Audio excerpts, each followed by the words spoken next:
Parents of tweens, if you're familiar with far-off drop-offs... Dad, stop, right here. Or get DMs about what's for dinner, you may be experiencing tween milestones. For your son or daughter, these can start at age 9. HPV vaccination, a type of cancer prevention against certain HPV-related cancers, can start then too. For most, HPV clears on its own. But for those who don't clear the virus, it can cause certain cancers later in life. Embrace this phase. Help protect them in the next. Ask their doctor today about HPV vaccination. Brought to you by Merck. You want the best for your vision, and that starts with where you go. Essilor experts are independent eye care professionals who will listen carefully to your vision preferences and recommend Essilor lenses with the latest technologies to correct and protect your eyes. Find your local Essilor expert at Essilor.com. Military murder is an independent project and is not endorsed by the Department of Defense or any military component. The views expressed are those of the host. The content of this podcast is not meant to be legal or medical advice.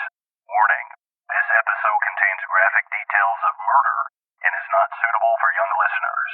Listener discretion is advised.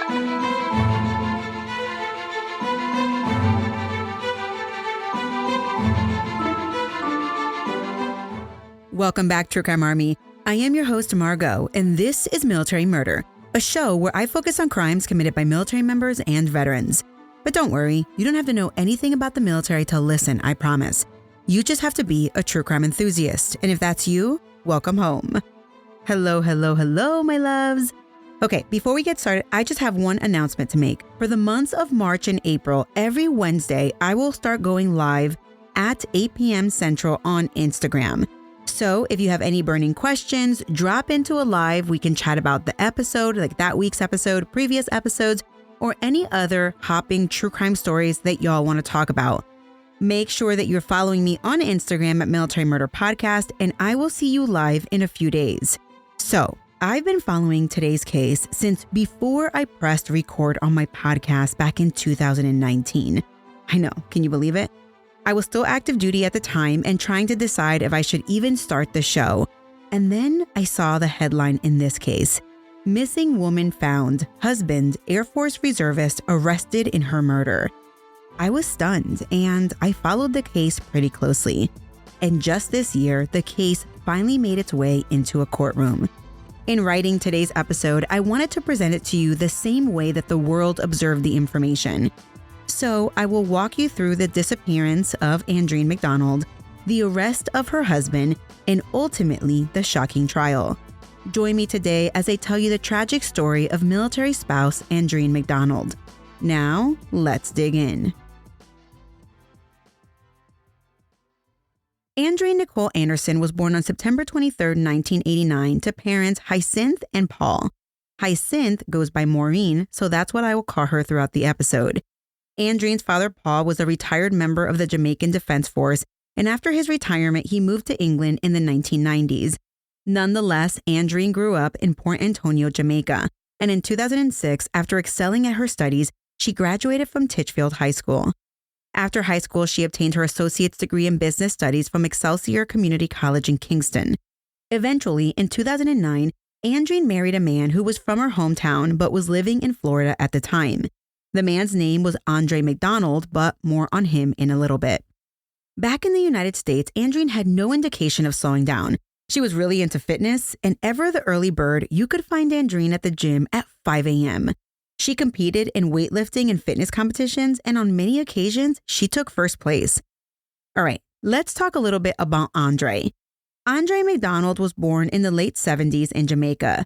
He had a master's in engineering, and in November of 2004, he joined the United States Air Force as a military officer. Andre was previously married, but in 2005, he and his first wife divorced. Andre and Andreen spent their initial years together in Florida, but then, a few years after they were married, Andre PCS to Joint Base San Antonio Lackland in Texas. In Texas, Andreen continued to work on herself. She enrolled at the University of Texas San Antonio to study finance. And then, in 2011, Andreen was named one of the top 100 business students of the year. During the last year of college, Andreen and Andre welcomed their first and only daughter. Andreen suffered from preeclampsia, and she gave birth to her daughter at 29 weeks pregnant. I can imagine that this was a difficult time for the couple, but they all survived and the baby girl was thriving. Months after giving birth, Andreen graduated magna cum laude with a bachelor's degree in finance. And Andreen didn't even let the ink dry on her diploma when a month after obtaining her degree, she went to her husband with a business idea. Andre had the savings, and after Andreen came to Andre with a business plan, they created a business. Andreen opened a place called Starlight Assisted Living. Andreen would not have been able to open her new business without the financial backing of her husband, Andre. And it was a joint venture, although Andreen did run the day-to-day business of, well, the business. Andreen and Andre wanted to test the waters when they first launched the business.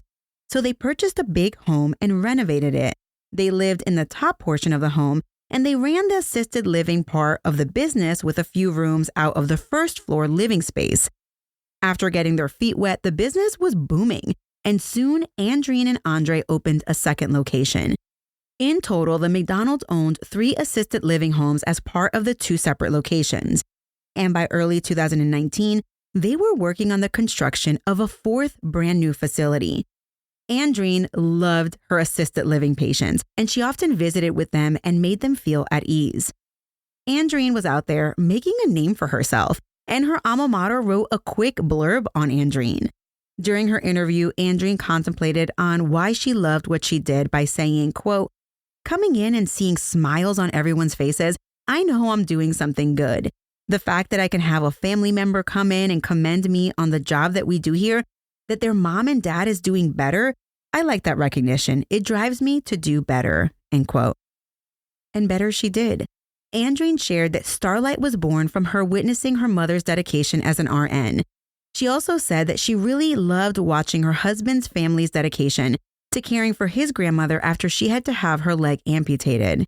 While Andreen was out there taking names, the couple discovered that their daughter was autistic, and it should be noted that she was mostly nonverbal. After this discovery, Andreen and Andre worked more diligently to provide for their daughter. So, Andreen was running the business, her mother Maureen was living at the home to help out with the family, and Andre was doing his damn thing in the Air Force.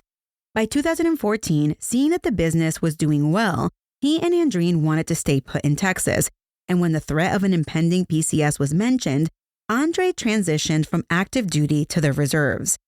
In October of 2014, Andre became a cyber warfare operations officer and was assigned to the 426 Network Warfare Squadron. From the outside looking in, the McDonald family looked Instagram ready, smiles, hugs, and a good-looking family. But then, in February of 2017, Andre filed for divorce, citing discord and conflict of personalities. Andre later clarified that the relationship seemed to be going well, according to him. But then, when he went away for 6 months in 2016, Andreen began mentioning a separation. And upon his return from his TDY, the relationship was rocky, so he filed for divorce. During the 3 months that followed the initial divorce filing, Andre fought to keep the marital home. He also fought to put his name on the business records for the Starlight Assisted Living business. And then, out of nowhere, Andre withdrew his divorce petition. That summer, 2017, police were called to the McDonald home at least twice for violence. One of Andreen's co-workers, Miss Flores, has admitted to being present during arguments between the couple, times when she heard glass breaking, and Andreen even gave Miss Flores a spare key to her car because Andre was known to take Andreen's car keys from her in an effort to keep her from leaving. On top of the spare key situation, Andreen also gave her loads of business and personal records and asked Miss Flores to keep them safe. When describing the McDonald relationship and the business, Miss Flores indicated that Andreen was bubbly and friendly, always treating staff like friends and family. Andre, on the other hand, he seemed to not really care about the business and was described as distant and aloof. He made sure to treat employees like employees. Despite the McDonald family problems, the quick divorce filing and then withdrawal, during the summer of 2017, the McDonald family moved to a new home. Together with Andreen's mother, they moved to a larger house in the Timberwood Park area of San Antonio. It was when they were living in this house that Andre began serving a 3-year active reserve tour. So he was basically full-time active military during this period.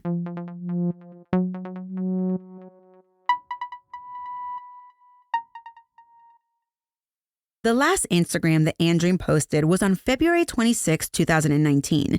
It was a picture where she wore this beautiful blush pink one-piece, long pant, high neck romper. I know that's a mouthful. She stood smiling with her arm around her husband, Andre. He wore white slacks, a white button-down with a navy blue blazer, his smile equally as big as Andreen's.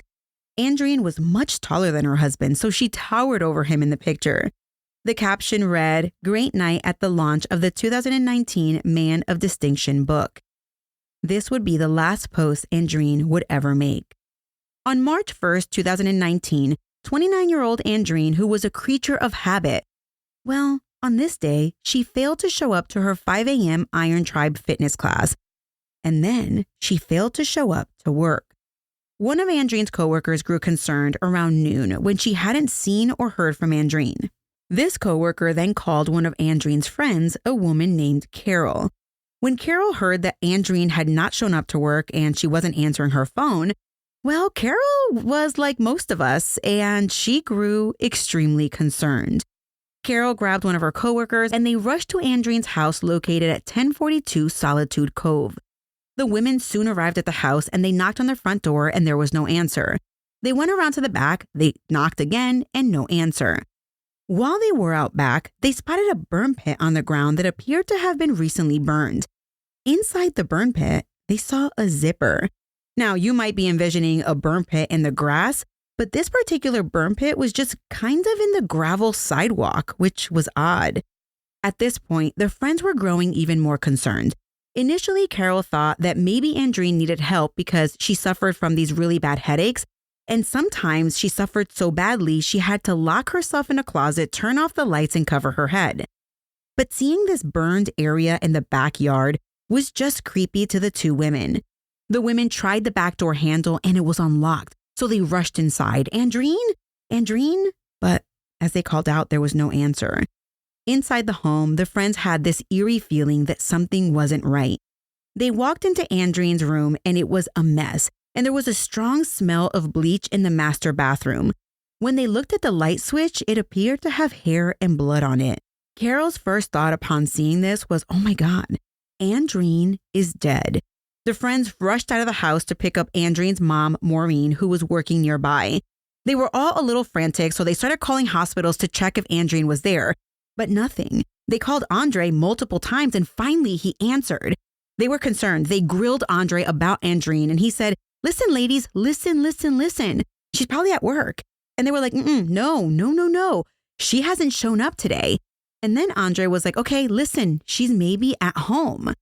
The women assured him, no, Andre, she's not at home because we have already been there and we checked. And as soon as Andre heard this, the call ended.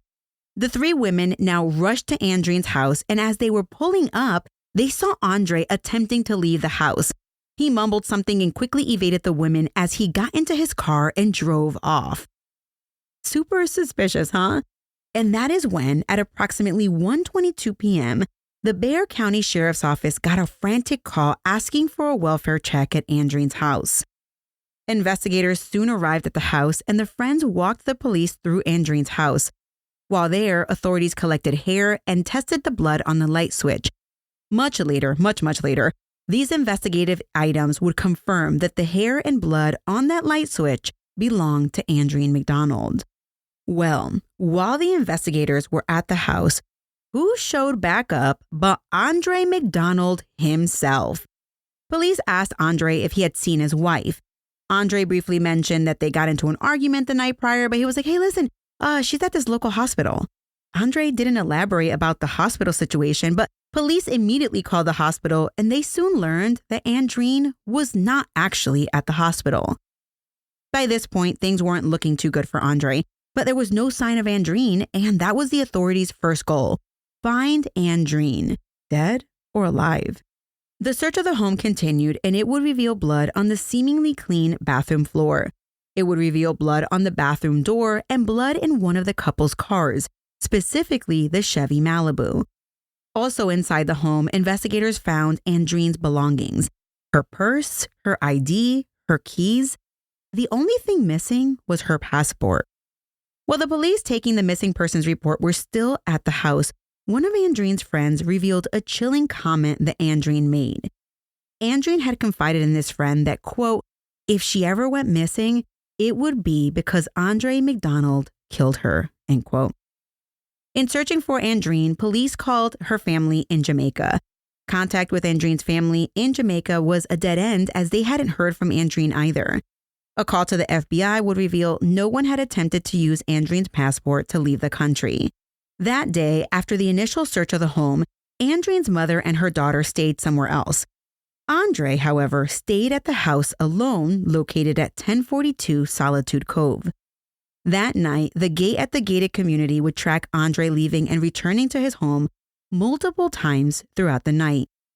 The following day, Andre ran an errand, and then when he returned home, he had 2 Air Force visitors, 2, let's call them wingmen, checking up on him. During this welfare check, one of the Air Force men noticed that Andre had several scratches on his hands, and it was just odd, considering the circumstances of his missing wife. After checking on their airman, Major Andre McDonald, the men left, and then Andre called one of them back to say, hey, I accidentally backed my car into the garage door and now it's damaged. I need a repairman. It's unclear what happened next, but the following day, suspicious of prime suspect number 1, the erratic husband, investigators put a tail on him. And while they were surveilling him, Andre seemed flustered. He entered Nagel's gun shop to purchase a 9mm handgun and some ammunition. The thing about this purchase was that Andre left the store in such a hurry after the purchase that he actually left behind the gun and his ID, meaning he left that at the store. This interaction was caught on the store's video surveillance cameras. At this point, the investigators' spidey senses were going off. So they swooped in and took Andre into custody because they were concerned he was going to hurt himself. And immediately, they also noticed the injuries to Andre's hands. When questioned about those injuries, Andre stumbled through his answer, attempting to give a response. Investigators wanting to find Andreen, they were like, Andre, where is your wife? Have you seen her? Andre didn't say much before finally requesting an attorney. And we wouldn't hear from Andre McDonald again until much, much later. According to Sheriff Salazar, Andre did not appear the least bit interested in searching for his wife. Now, authorities were no closer to finding Andreen, but it wasn't looking promising, so they returned to the McDonald family home to look for more evidence. And when they searched this second time, they found something that wasn't there before.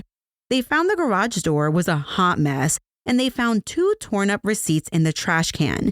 The items were purchased by Andre himself earlier that day at a Lowe's, and his purchase included, are you ready for this? A shovel, an axe, a hatchet, large heavy-duty plastic bags, gloves, and 2 5-gallon gas cans. We would later learn that Andre made 2 purchases at Lowe's that day. One purchase he paid with cash, and one purchase he put on his debit card.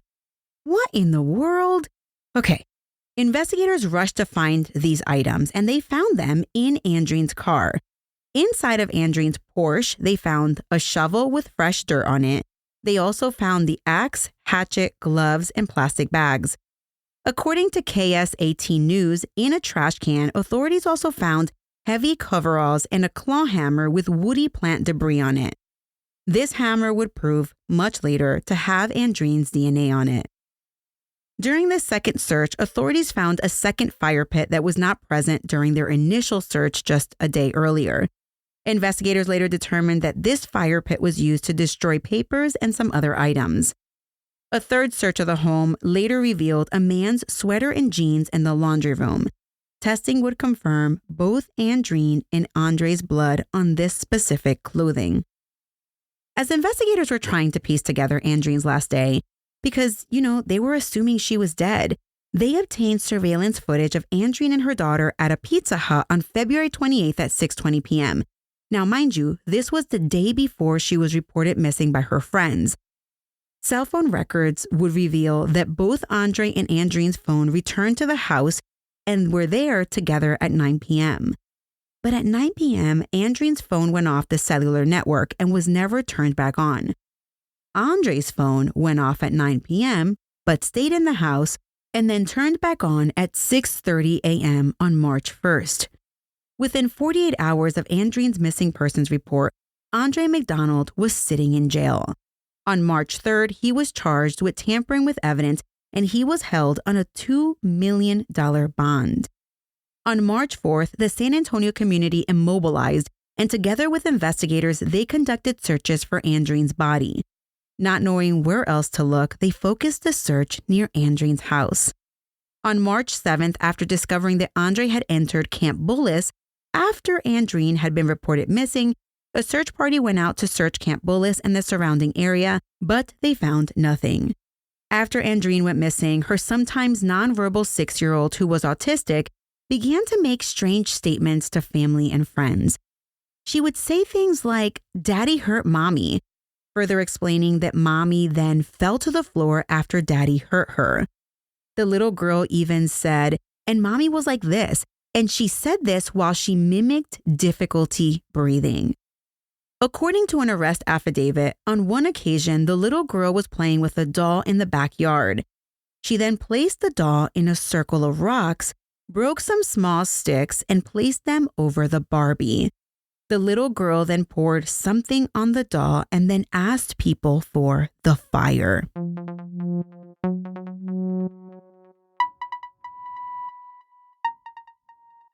Ryan Reynolds here from Mint Mobile. I don't know if you knew this, but anyone can get the same premium wireless for $15 a month plan that I've been enjoying. It's not just for celebrities. So do like I did and have one of your assistants switch you to Mint Mobile today.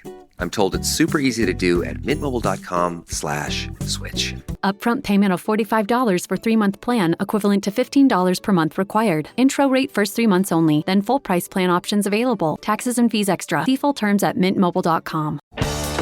Still getting around to that fix on your car? You got this. On eBay, you'll find millions of parts guaranteed to fit. Doesn't matter if it's a major engine repair or your first time swapping your windshield wipers. eBay has that part you need, ready to click perfectly into place. For changes big and small. Loud or quiet. Find all the parts you need at prices you'll love. Guaranteed to fit every time. But you already know that. eBay. Things, people, love. Eligible items only. Exclusions apply. On March 20th, still no closer to finding Andreen, Andre's bond was reduced to $300,000 for the tampering with evidence charge. But at the same time, Crime Stoppers announced a $5,000 reward for information in Andreen's case. 6 days later, Andre posted bond and was released from jail. Andre was placed on house arrest and he was only allowed to go to and from work. Andre was further ordered to have no contact with his daughter. The media, by this point, was really in a frenzy with Andreen McDonald still being missing.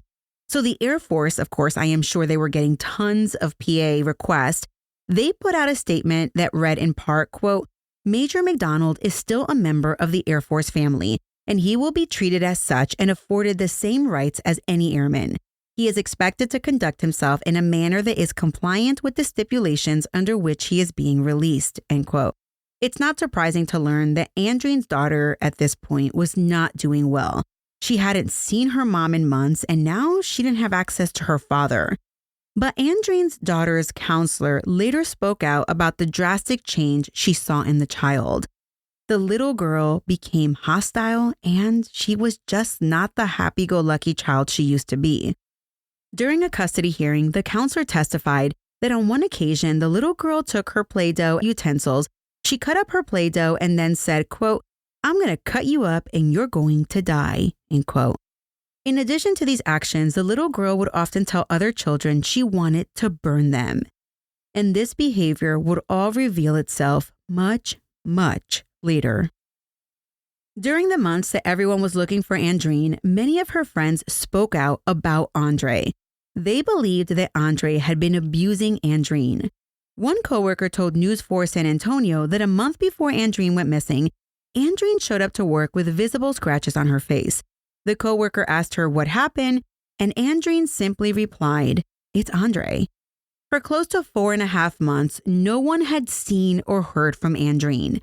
And then, on July 11th, 2019, a man removing 2 cow skulls from some private property stumbled upon something. The man went searching for the cow skulls.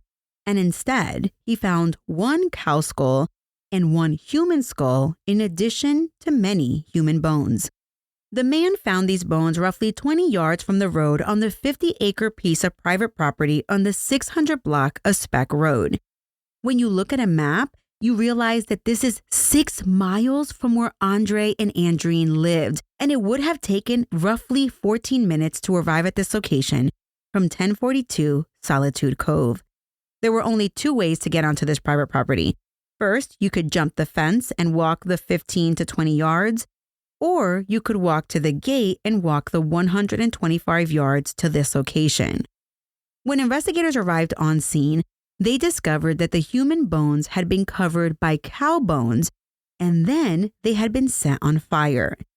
Sheriff Salazar later made a statement that the human bones had been in this location for a while, but due to scavenger animals, he was afraid they'd never find the entire body.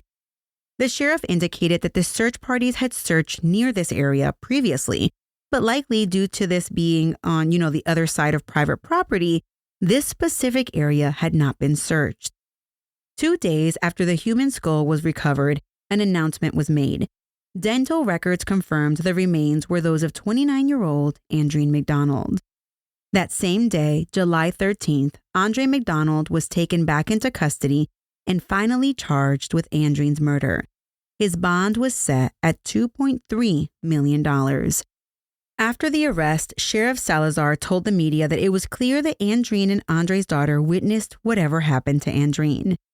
Months later, in October, a Bexar County grand jury indicted Andre on 2 felony charges: murder and tampering with evidence.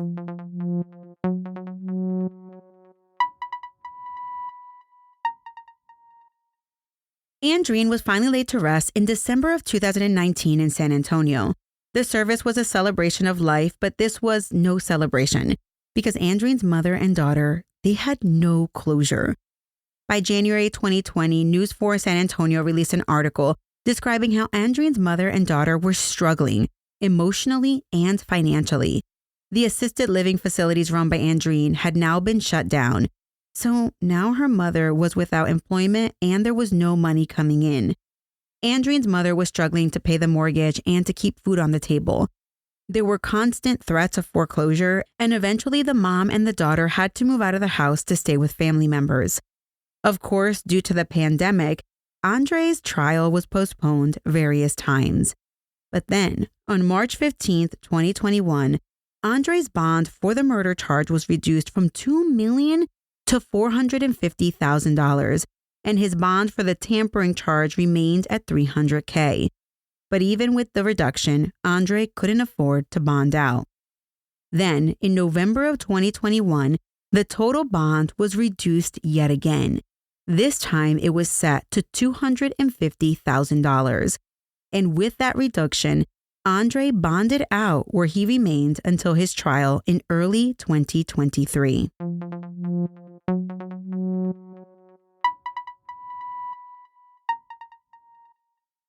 Andre's murder trial began in January of 2023, and while it was anticipated to last 3 weeks, it lasted a little less than 2 weeks.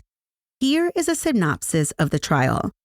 The prosecution opened the court with describing searches on Andre's cell phone. Internet searches such as, do you always leave fingerprints? Does fire destroy fingerprints? How long does it take for an unburied body to decompose? And then the prosecutor dropped a bombshell during the opening statement. Just days before the start of the trial, Andreen's mother, Maureen, got a curious call from the defendant himself. He wanted to explain to Maureen what happened to her daughter. Excuse me, what? Yeah, now I'm listening. Andre called his mother-in-law and told her that he stomped on her daughter, left her wheezing on the bathroom floor after an argument, and then when his daughter walked in, he quickly returned the child to her room, and when he returned to check on Andreen, Andreen was dead. The prosecutor didn't elaborate at this point, but more on Andre's version of events soon. The prosecutor described that by the time that Andreen went missing, her and her husband had been sleeping in separate bedrooms for about a week. Their marital troubles were financial, rooted in business disagreements, and the fact that Andreen had rekindled a relationship with someone from her past in Jamaica. Then the defense attorney, John Covery, got up and he kept his opening short and sweet. He told the jury, listen, this is not a murder case. This is a case about degree and level of responsibility of Major Andre McDonald. Yep, the defense attorney was quick to make sure everyone in the courtroom knew that Andre was a major in the United States Air Force. A major POS if you ask me, but whatever. Everyone has their claim to fame when they serve, I guess, and so that was his. Now, mind you, before the prosecutor's opening statement, we, the public, had no idea that Andre was admitting he killed Andreen. Remember, he always maintained he had no idea what happened to his wife. But now we had the defense giving their theory of the case right now, right here, front and center. The defense said they would provide evidence that there was an accident, a mutual fight that resulted in Andreen's death. The defense continued that virtually all of Andre's actions after this accidental death was purely out of panic, fear, and in an effort to dispose of a body. And then the defense said, well, listen, Andre has already started the process of taking responsibility, and he's already on his journey of closure and healing. What in the hell is this man talking about right now? When I say that I was shocked hearing the opening statement from the defense's perspective, I mean it. But deep down inside, as I was watching, the attorney in me was wondering, oh my gosh, this is too good from a litigation perspective, but will it work? This attorney was good. He was calm. He told the jury, this case is simply not about murder. This case is about an accident. This is a book that is still unfolding, but you, the jury, get to write the end. But remember, it's not murder. And just as soon as he stood up, he sat down next to his client. The first one on the stand that day was Andreen's half-sister, who was present when Andre called Maureen to tell her his version of events a few days earlier. Next up was Carol, the BFF who started this entire investigation. Kudos to Carol. Everyone needs a friend like her. Then Andreen's mother, Maureen, testified as well. The following day, an emergency room employee testified, and this was where, for the first time, we heard that when the women arrived at 1042 Solitude Cove looking for Andreen and Andre left the house real quickly, he actually went to a nearby hospital. Andre entered the emergency room kind of quickly and asked one of the staff members if there was a patient by the name of A. McDonald there. He didn't say Andreen, he just said A. McDonald. The ER technician looked at their records and he was like, yeah, she's back that way. And that's when Andre gave a weird look. Then he just kind of panicked and left. This interaction was caught on surveillance video. Now, this might explain why when Andre returned back to the house and met up with the cops, he felt a little sense of relief in telling them that Andreen was at the hospital. Maybe he thought this would buy him more time, but it was quite easy for the police to rule out that Andreen was at the hospital. A deputy who responded to the McDonald house also testified, a forensic tech testified, a Lowe's employee testified, and a cell phone expert testified. During the following days, multiple lay witnesses and experts testified. A man from the gun shop testified. Deputies who conducted the welfare check testified. Andreen's father testified. Some of the most damning evidence, however, was from the cell phone technician from the cell phone records. It turns out that in May 2019, while Andre was out on bail for that tampering with evidence charge, he was conducting some Google searches. I'm going to give you a list of the searches, and these were all just from May 29th, 2019. Andre McDonald searched importance of autopsy in criminal investigation, determining cause of death from skeletal remains, proving murder beyond a reasonable doubt, FBI investigation, cases without eyewitnesses, forensics only cases conviction rate, murder without weapon, bloodstains and the environment, bloodstains, sunlight. How long does it take for a body to decompose outside? How long does it take for an unburied body to decompose? Skeletal decomposition. How long do bones take to become dry and brittle? DNA profiling after 6 months. Does cooked meat decompose? How long does it take for bones to turn to dust? And that is just a short list of all his Google searches. So anyway, I've already described all the evidence that came out in trial during the first portion of this episode, but let's just say the evidence was overwhelming. And with that, the prosecution rested their case. And when it was the defense's turn to present their case, or not, because remember, the burden is on the prosecution, the defense attorney called Andre McDonald himself to take the stand. Now, if you've been with me long enough with the show, you know how rare it is for a defendant in a murder case to testify. But Andre did. And if you listened intently during the defense's opening statement, that was just a preview of what was to come. Fellas, you know Degree Cool Rush deodorant, right? Well, last year they changed the formula, and guys were mad about it. One dude even started a petition. So guess what? Degree heard us, admitted they messed up, and brought the original Cool Rush scent back exactly how it was. And it's in Walmart, Target, and other stores now for under $4. So grab some and remember why its cool, crisp, and fresh scent made it the #1 men's antiperspirant for the last decade. Degree Cool Rush is back, and it smells like victory for all of us. Support comes from ServiceNow. We're for people doing the creative work they actually want to do. That's why this ad was written and read by a real person and not AI. You know what people don't want to do? Boring, busy work. Now with AI agents built into the ServiceNow platform, you can automate millions of repetitive tasks in every corner of your business, IT, HR, and more, so your people can focus on the work that they want to do. That's putting AI agents to work for people. It's your turn. Visit servicenow.com. During Andre's testimony, he revealed that he was 10 years Andreen's senior. They knew each other from their time in Jamaica. But in 1995, Andre left Jamaica and landed in Florida. His mom had remarried, and Andre gained his U.S. citizenship through his stepfather.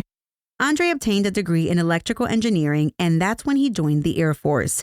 In 2004, he was stationed at Fort Walton Beach in Florida, working for the Test and Evaluation Center at the Air Force Research Lab. In 2009, Andre returned to Jamaica for a funeral, and while he was in town for a month and a half, he and Andreen became close. He kept in contact with her when he returned to the States, and then at some point they were married, and Andre filed the paperwork for her to join him in the U.S. Back in Florida, Andre helped Andreen get through college, often according to him, helping her with her homework. When they moved to Texas, Andre said that Andreen approached him with her business idea for the assisted living facility, and he was on board, and he was the money behind the business. Andreen was the brains. Andre said he didn't suspect anything wrong in his marriage. It was perfect until he went on a 6-month temporary assignment in mid-2016. While he was away at Keesler Air Force Base, he received various text messages from Andreen, basically saying that when he returned back home, not to come back to the house. Andre said he was shocked, and then upon returning to Texas, he noticed something was off. He said Andreen was often angry and she was awful and yada, yada, yada. That's when Andre filed for divorce. Andre said that it was after he filed for divorce that he noticed he wasn't properly listed on the business paperwork, and Andreen was fussing about adding him. Then, according to Andre, one day when he returned to the house, Andreen called the cops claiming he hit her. On another occasion, when he returned to the house to grab his things, the door was locked, so he called the cops to assist him in retrieving his items. For several weeks, Andre stayed with a friend, but he claimed Andreen begged him to return to the house for the sake of their daughter. Eventually, Andre moved back in and things were calm until 4th of July, 2018. 7 or so months before Andreen vanished. That summer, the McDonalds sent their daughter to Florida to spend the summer with Grandma. Andre and Andreen drove a few hours from San Antonio to attend a friend's 4th of July party. While at the 4th of July bash, Andre noticed that Andreen got a tattoo on the inside of the arm. The tattoo surprised Andre, and when he saw it, it reminded him of something. You see, Andre was aware that Andreen had previously dated a man named Obi Hall in Jamaica. According to Andre, Obi was a Jamaican drug dealer and a local gang leader in Jamaica. Well, Andreen's tattoo reminded Andre of Obi, and so he snuck away, went online to look for Obi, and when he found him, he saw that he had a similar tattoo that Andreen had. Andre became irate. It appeared that Andreen may have tattooed Obi's birthday to her arm. An argument quickly ensued, and the couple got into their car and drove the 4.5 hours back home. Andreen drove while Andre sat in the back seat. There was arguing in the car back and forth, and with about 20 minutes left on their road trip, Andre demanded, "Let me out of this effing car." I don't know if he said that, but he did demand to get out of the car. Andreen refused to pull over, and that's when Andre put his hands over Andreen's face, and when she moved her face, Andre scratched her face with his nails. That's when Andreen pulled over and let Andre out of the car. Upon their return to the home, the situation was clearly tense for the McDonalds. Andre moved out of the master bedroom and into a spare room. That is, until December 2018, when a friend was visiting the couple and Andre moved back into the master bedroom. According to him, he did this to keep up appearances. So let's fast forward to mid-February 2019. Andre was about to turn 40, and Andreen decided to throw him a birthday bash. It wasn't anything big, but 30 or so people showed up. During his testimony, Andre said that the party was fun, but it wasn't his idea, and he wasn't quite sure why Andreen threw the party to begin with. And then he said that a few days after the party, Andreen approached Andre and said, "Hey, listen, we should go to Jamaica in March to attend a concert." Andre claimed he wasn't really into that sort of stuff, and he became suspicious. Why does she all of a sudden want me to go to Jamaica so badly? Andre told Andreen, "No, I am not going to Jamaica. I'm not going to the concert." And then Andreen allegedly got upset and she moved out of the master bedroom this time, which this seems to be a norm for this couple by this point. He moves out, she moves out, but they stay under the same roof. But all hell broke loose on February 28th. Andre recalled it was a normal day, nothing out of the ordinary. He got to work by 8 a.m. at the 426 Network Warfare Squadron.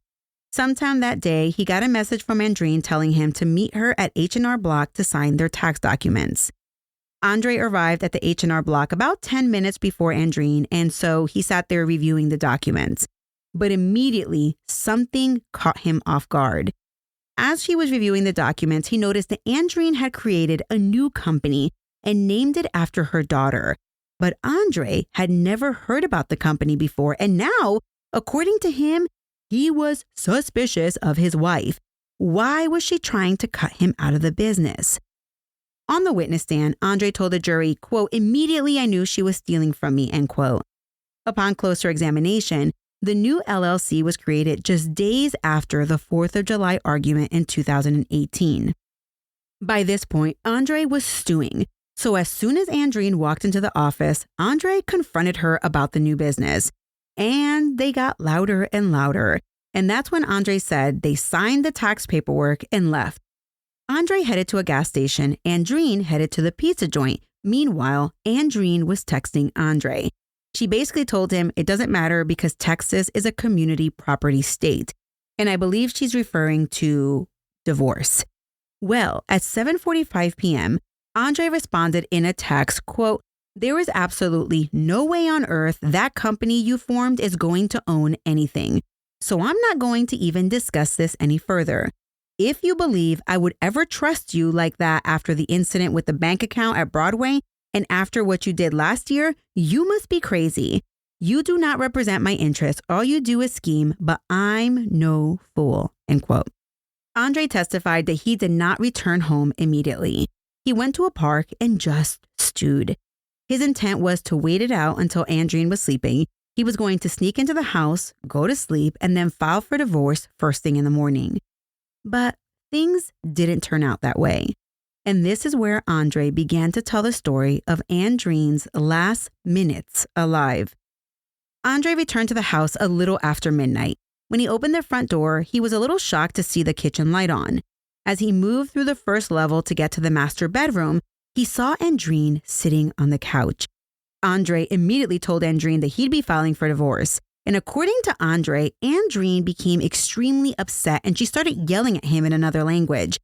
She told him to go suck your mother and she called him a gay slur.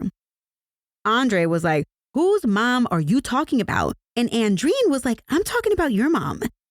Andre testified that he remained calm as he walked into the master bedroom and he yelled back, "That's cool. I'll file for divorce. I keep my job and half the business and you do you." This statement apparently really upset Andreen, so she ran into the room and got all up in Andre's face, practically nose to nose. Andre told her to get out of his face and Andreen challenged him saying, "What are you going to do about it?" And then he says she spit in his face. Andre testified that that's when he grabbed her head and basically headbutted her. I mean, he claims that he grabbed her head and their heads collided, which is the definition of a headbutt, but Andre's like, "I don't know how that happened." Okay, Andre. Anyway, after the headbutt, Andreen felt blood on her face, so she touched her face and ran into the bathroom where she turned on the light switch and looked in the mirror. Andre followed behind her to see what happened, but he says that when Andreen saw the blood, she came at him swinging punches. Andre said he didn't throw not one single punch. According to him, he was just ducking the punches and protecting his face. Then, while he was down, kind of like scrunched over, he grabbed Andreen kind of like by the shoulders and flipped her legs right from underneath her with his legs. And then when he dropped her, he kicked her a few times. Andre, on the stand, eventually settled on the fact that he kicked her twice. I repeat, twice. After the second kick, Andre heard Andreen wheezing and figured, okay, well, I knocked the wind out of her. And that's when Andre heard these little tiny footsteps. He ran into the living room and saw his almost 7-year-old autistic daughter hiding under the stairs. According to Andre, he hoisted her up and took her up the stairs, where he sat with her for close to 30 minutes before returning downstairs. Andre said that he figured the cops would be waiting for him when he got downstairs because, he thought Andreen was fine. She probably got to the phone and called 911. But when Andre returned downstairs, he saw Andreen just laying there. He checked her pulse and her breath, but seeing none, he panicked. Andre claimed that the entire confrontation with Andreen lasted a minute or two. In describing the argument, Andre was sure to mention that Andreen was a few inches taller than him, and she was built strong, never missing her 5 a.m. CrossFit class. Okay, so I want to stop right here to tell you that during Andre's testimony, there was not even one iota of sympathy in his voice or his demeanor. Andre was cool as a cucumber, completely unemotional in telling about the attack and in telling how he found his wife, the mother of his child, dead. At this point in the story, Andre claims that he went outside to gather his thoughts. According to him, he kept thinking about his daughter. He thought about how he wanted to avoid this entire mess to begin with, and now he was here. Once he went inside, he says he had more clarity about the situation. This military officer then decided, yes, I must get rid of the body because no one will believe my side of the story, which is allegedly the truth. Andre then went to the garage and grabbed 2 large trash bags. He put Andreen's top portion of her body into one bag, and then he slipped her legs into another bag, and then where the 2 bags met, kind of like in her tummy area, he grabbed a belt and tied it real tight. Then Andre dragged Andreen's body outside where he opened the trunk of his Chevy Malibu and threw Andreen's body. Then he got into the passenger seat and drove out to Spin Grove. It's an area he had seen before because it's like close to some soccer fields, I guess. And that's when he was there between 1:30 a.m. and 2 a.m. He pulled up next to a fence, that private property fence, remember? He took Andreen's body out of the trunk and slid her under the fence. Then he personally jumped the fence and dragged Andreen's body a few yards back, stopping when he got next to a dead cow. Andre then removed all of Andreen's clothes, threw them inside the trash bags, and he left Andreen's naked body behind. Andre immediately returned to 1042 Solitude Cove. He threw the trash bags with stuff into a plastic bucket. He also removed some of his clothes and also put it in the bucket. Then he lit the bucket on fire. But he soon realized what an idiot he was when the bucket started to melt. After this, he returned to the bathroom to clean up a little bit, which is probably where the bleach smell came from. And then he went and, according to him, he cried. Andre said he hadn't been in a physical fight since he was 13 years old. And in that moment, Andre said he was sad and he felt awful because apparently they had a good life. He told the jury he questioned, "Why me? Why me?" That night, Andre couldn't sleep at all. And in the morning when his daughter woke up, the first thing she asked was, "Where's mommy?" He told her she was at the gym while he quickly got the child ready and put her on the school bus. Then Andre tried to keep up with the routine. He walked the dogs, and then he sent Andreen a text message to cover his tracks. Upon entering the house, though, Andre realized, well, there's Andreen's phone right here inside the house. So he smashed up the phone into pieces and then put it in a trash bag. Andre got ready for work, and on his way to work, he dropped off the trash bag with stuff in a construction zone bin. So Andre worked in this thing that we call the skiff, which is a secure area where people are not allowed to bring in their personal cell phones. Andre says that he put his phone in a locker and went into the skiff where he remained until around lunchtime. At lunchtime, he retrieved his cell phone from the locker, didn't turn it on yet, or hadn't checked it or something like that. And then he went to Popeyes, and that's when he realized that he had a ton of missed calls from Carol.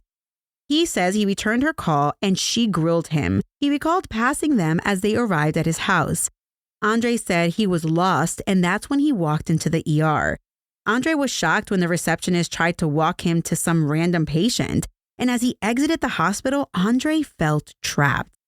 His life was officially over. He eventually returned to the house, and that's when he met up with the cops. Besides telling them that he got into an argument with Andreen, Andre almost immediately requested an attorney. While Andre was held, this is when Andre told the jury that he went from feeling sorry for himself to loathing his wife.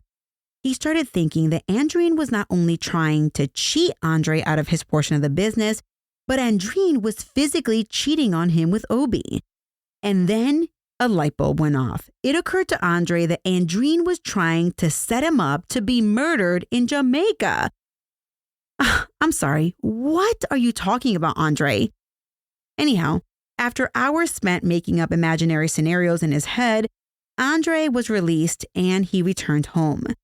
At home, Andre confessed that he went straight to the garage. He grabbed a hammer, a flashlight, some leftover gas that he used for the lawnmower, and a lighter.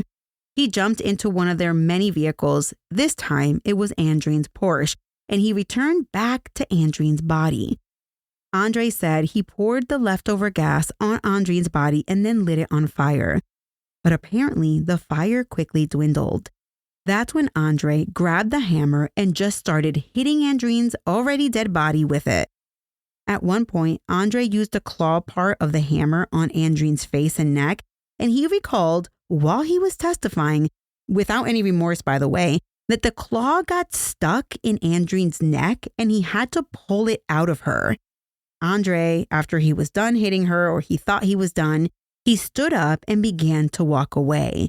But then he became so angry that he turned around and hit Andreen's body one more time with the hammer.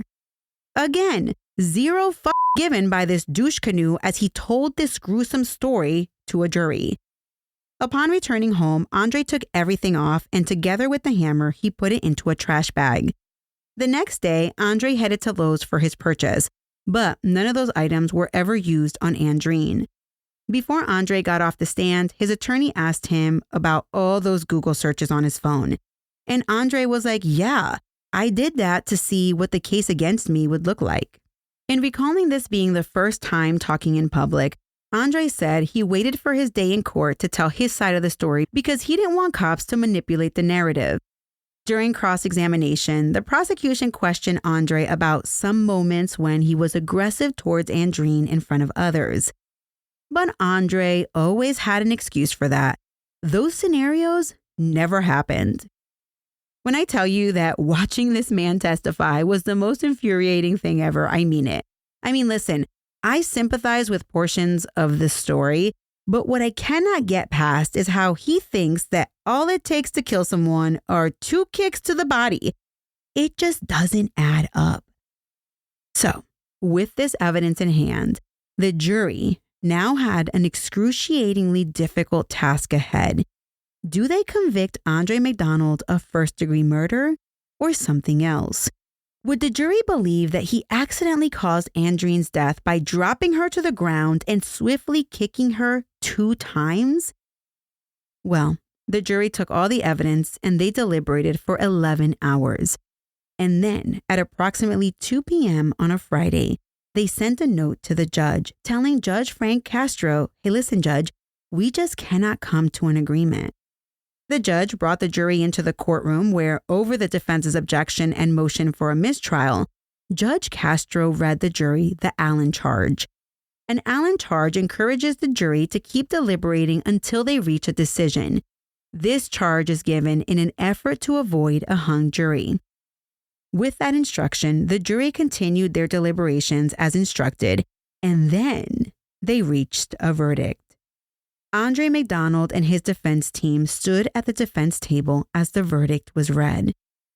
Of the charge of murder, not guilty. Of the charge of manslaughter, guilty. And with that, Andreen's family and the prosecutors were shocked. How could this be? Andre was swiftly taken into custody because Judge Castro revoked his bail. But Andre's smile now bigger than ever.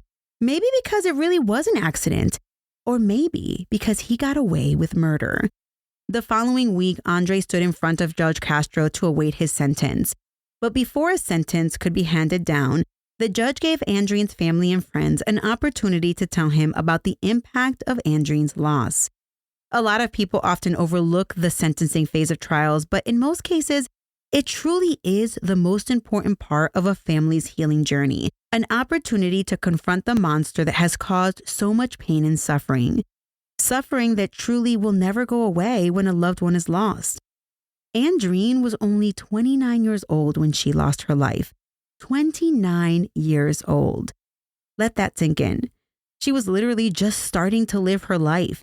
While divorce is difficult in and of itself, I get it, she lost her life at her husband's hands. Even if she was trying to cut him out of the business, they could have easily duked it out in court. Andreen's sister, Cindy Johnson, spoke to Andre, and she focused on how he stole his daughter's mother. Cindy said that she holds her niece even closer now than before because she's the closest thing they have to Andreen. Andreen's father, Paul Anderson, appeared in court and he rebuked Andre for taking away his daughter. He said he entrusted his daughter in his hands when they got married. And while they were married, they all enjoyed each other's company. Paul said that he accepted Andre as his son, and now Paul not only lost his daughter, but he feels like he also lost his son. Paul urged Andre to not attempt to get vengeance on any of Andreen's family for the fact that he would be sitting in jail for a very long time. And then Paul said the most amazing words. He said, quote, "I want you to know that in spite of everything, I forgive you," end quote.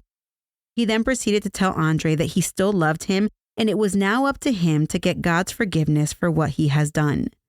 A victim advocate read Andre's daughter's impact statement. It read, "To Andre McDonald, you killed my mother, you took away my life, and you broke my heart, and you hurt my feelings. And you will pay for what you did, and you will be punished forever." After hearing from everyone, Judge Castro had the following to say to Andre. In not too many words, Judge Castro was like, "You are a lucky mofo and your attorneys busted their asses to get you acquitted of murder." I mean, Judge Castro was very professional, but I got you, boo. I know what you meant to say. Andre McDonald is a lucky mother. He's a murderer and we know it. Judge Castro was like, "I took everything into account. The lack of criminal history, the fact that you're a major in the Air Force, and the fact that you believed that Andreen was plotting to kill you over money and the affair." Judge Castro was like, "I understand your anger, but Andre didn't have a right to take a life." Judge Castro also told Andre that he could see some of his temperament come through while he testified. In fact, the judge pointed out how confrontational Andre became during objections, which is quite funny because, listen, I didn't mention this earlier, but while Andre was testifying, the prosecution at one point, they objected to hearsay. They said, "Objection, hearsay." And no kidding, Andre's dumbass was like, "No, that's not hearsay." And he was about to mouth off when Judge Castro cut him off and was like, "Psst, stop." That's funny. In describing some of the aggravating parts of Andre's actions, the judge was like, It's sad that your daughter walked in on at least a portion of Andreen's death. The judge was upset that Andre covered Andreen's body with the nearby cow carcass. And then, to add insult to injury, Andre desecrated Andreen's body by burning and then hammering her. And then the judge, no kidding, was like, your actions almost match up with what you would expect of a serial killer. It doesn't match up to your military career. It doesn't fly with your background. And I have a message for Judge Castro. You gotta listen to military murder, sir, because yup, what you're saying makes sense, but at the same time, well, I guess you'll have to just listen because I'm 3 years in and I feel you, sir. Every time I'm like, I cannot believe I am telling this story. Judge Castro was also quick to point out that Andre didn't show any remorse or emotions at all throughout the trial. He was like, I was watching you and you had a constant smirk on your face. At the beginning of the trial, during breaks, the deputies observed that Andre was often on his cell phone just messing around, almost like he didn't realize he was sitting in his own murder trial. I hate to keep harping on this, but Judge Castro made one observation that was truly shocking. He said that throughout the trial, the only time he noticed Andre truly being attentive during the trial was when the prosecution put up a picture of Andreen's bones up on the screen. The judge said that this was truly disturbing to him. And with that, he sentenced Andre McDonald to the maximum allowable time for manslaughter, 20 years. According to reporting by Fox San Antonio, when you take into account the time that Andre has already served, he will be eligible for parole in 7 years. After the sentence, one of Andreen's cousins had the following to say to the media, quote, Andre McDonald has held a lot of people hostage, paralyzed for a very long time, and we could not move forward. Today, we can move forward to the next phase of grieving, end quote. A week later, KSAT reported that Andre McDonald accepted a plea deal for the tampering with evidence charge, and he was sentenced to 5 years for that charge. That 5 years will be stacked on top of the 20-year sentence. And that, my friends, brought to an end Andre's time in court, at least minus any appeals that he and his team intend to file. And well, the case should have ended there. But then my amazing listeners informed me that the apple does not fall far from the tree because, in a twisted tale of father like son, Andre McDonald's father is being held in Jamaica on charges of murdering his, get this, first 2 wives. Yup, you heard me correctly. WTF. As reported by KSAT, just days after Andre was sentenced, his father, Everton McDonald, who had a nickname Beachy Stout, was 60 years old and he was facing charges. So this is the skinny. Everton's second wife, 33-year-old Tanya Hamilton McDonald, she was found dead on the side of the road in Port Antonio in July of 2020. Her throat had been slashed and she was found near her burnt-out vehicle. So Everton was arrested the following month for Tanya's murder, but there were also 2 co-conspirators involved. One man, Devlin Minot, he ended up pleading guilty 3 months after Tanya's murder and he was sentenced to 19 years. Everton and another man named Astor Barnes are currently pending trials. But after Everton was arrested for Tanya's murder, the cold case murder of his first wife, 50-year-old Madeleine McDonald, that case was reopened. Madeleine was shot dead outside her home in May of 2009. Everton was charged with her murder in February of 2021. So listen, this is what the Jamaican authorities believe happened. For Madeleine's murder back in 2009, they believe that Everton paid a police detective, I repeat, he paid a police detective to kill Madeleine 2 years after she moved out of the marital home. For Tanya's murder, authorities allege that Everton offered someone $3 million to kill his second wife, which that's a lot of money. I mean, does he have $3 million? Would he actually pay all the insurance money to someone? That don't make no sense. But anyway, what happened when Everton paid or agreed to pay someone to kill his second wife? Well, Everton told the would-be murderer that he wanted her to be murdered with a knife because he didn't want his second and first wife to die in the same manner. You know, he was afraid he'd come under suspicion. But things got a little wonky when the would-be assassin subcontracted out the murder. Anyway, as reported by the Law and Crime Network, Everton is next scheduled to appear in court in January of 2024 for his first wife's murder. The trial for his second wife is set to begin in September.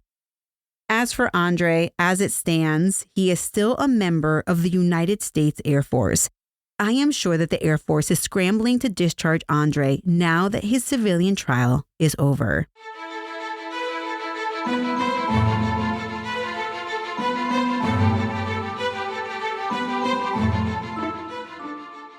True Crime Army, join me this Wednesday where I will go live on Instagram at Military Murder Podcast to discuss this case and any other cases that you would like to discuss.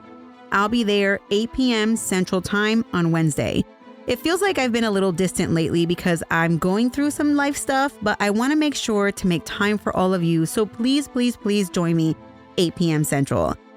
My sources for this episode were actual courtroom testimony, press releases from the Bexar County District Attorney's Office, and news reports from Fox 29, San Antonio Express News, KENS 5, KSAT, News 4 San Antonio, The Associated Press, Jamaica Gleaner, My San Antonio, Law and Crime Network, and Excelsior Community College Alum Spotlight. A huge shout out to Leah D from the Least of These podcast for also raising awareness on Andreen's case before it went to trial. Make sure you check out her podcast called Least of These. This episode was researched in part by Haley Gray Research.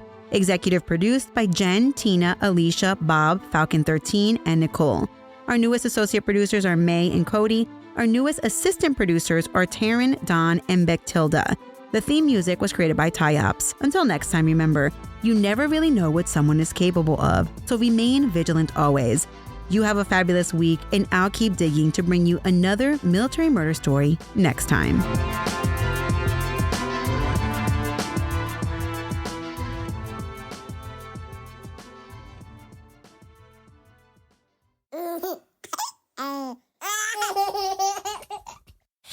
Mama's working on her podcast. I don't want to.